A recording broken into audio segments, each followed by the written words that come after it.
What's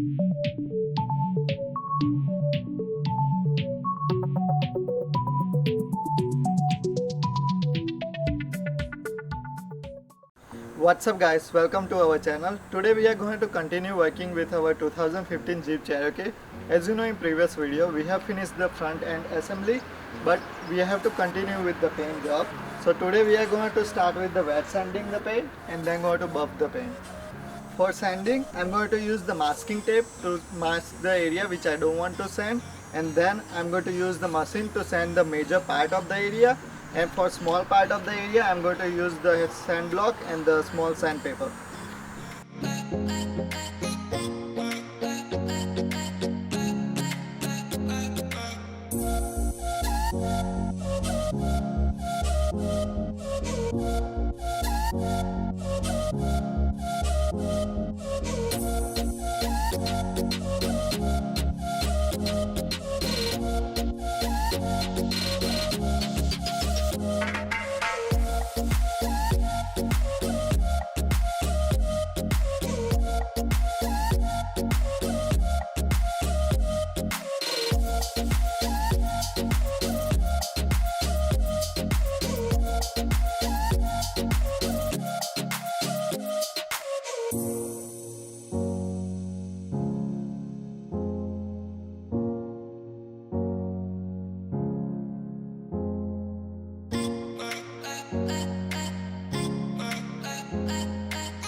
Sanding is finished, so I'm going to use the buffing compound and the polishing compound to remove all the scratches which caused by the sandpaper and bring the more shine.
buffing and polishing of the bumper is complete. Now we have to wash the car before compound gets dry. But before we do that, we have some trim pieces to install. So let's do that and then we will wash the car.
So that's it, our Jeep is 100% complete and it's ready to go on the road. And it's gonna be final video for our Jeep. Stay tuned for the next video. Thank you for watching this video. If you like this series, please hit the like, share and subscribe below. See you next time.